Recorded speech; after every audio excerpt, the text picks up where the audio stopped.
தேர்தலில் போட்டியிடுவதற்காக பீகார் முதலமைச்சர் நிதிஷ்குமார் வேட்புமனு தாக்கல் செய்கிறார். முக்கிய செய்தியை பார்த்து வருகிறோம்.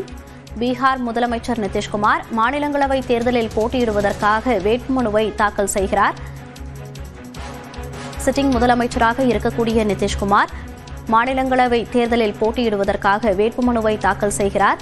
அடுத்த முதலமைச்சராக பாஜகவை சேர்ந்தவர் வருவார் என தகவல்கள் வெளிவருகின்றன.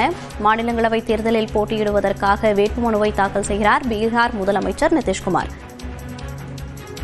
கூடுதல் விவரங்களோடு இணைகிறார் நமது செய்தியாளர் சுசித்ரா. சுசித்ரா, விவரங்கள்.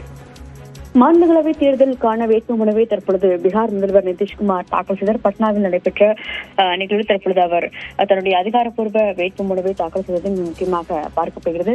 குறிப்பாக பீகார் முதல்வராக 10வது முறையாக பதவியேற்று தற்பொழுது முதல்வராக இருக்கக்கூடிய அவர் மாநிலங்களவை உறுப்பினராக தொடர்வதை தன்னுடைய விருப்பம் என்று தெரிவித்து இன்று அதிகாரப்பூர்வ ஒரு அறிவிப்பை இன்று காலை வெளியிட்ட நிலையில் பட்னாவில் தற்பொழுது தன்னுடைய வேட்புமனுவை அதிகாரப்பூர்வமாக தாக்கல் செய்தார். அவருடைய வேட்புமனு தாக்கலின் பொழுது மத்திய உள்துறை அமைச்சர் அமித்ஷா, பீகாருடைய துணை முதல்வர் ஷிவராஜ் சௌத்ரி உள்ளிட்டோரும் அதில் பங்கேற்றதை முக்கியமாக பார்க்கப்படுகிறது. குறிப்பாக வரும் 16ஆம் தேதி நடைபெறவுள்ள மாநிலங்களவை தேர்தலில் போட்டியிடுவதற்கு தற்போது வேட்புமனுவை அதிகாரப்பூர்வமாக நிதிஷ்குமார் தாக்கல் செய்தது மிக முக்கியமாக பார்த்துவிடும். குறிப்பாக பீகாரில் புதிய அரசாங்கமானது ஆட்சி அமைக்கும். அந்த அரசாங்கத்துக்கு தன்னுடைய முழு ஒத்துழைப்பும் வழிகாட்டுதலையும் வழங்குவேன் என்ற ஒரு கருத்தையும் அவர் தன்னுடைய அந்த எக்ஸ் பக்கத்தில் அவர் வெளியிட்ட அந்த ஒரு அறிக்கையில் அவர் கூறியிருந்த நிலையில் கடுமையான ஒரு எதிர்ப்புகள் என்பது அதற்கு அவருடைய குறிப்பாக ஜனதா தள கட்சியினுடைய தொண்டர்கள் தரப்பிலிருந்து எழுந்துள்ளது.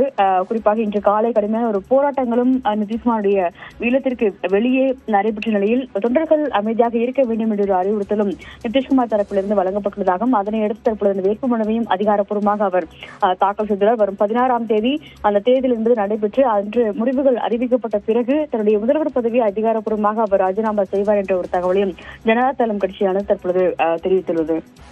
விவரங்களை பதிவு செய்தமைக்கு நன்றி சுசித்ரா.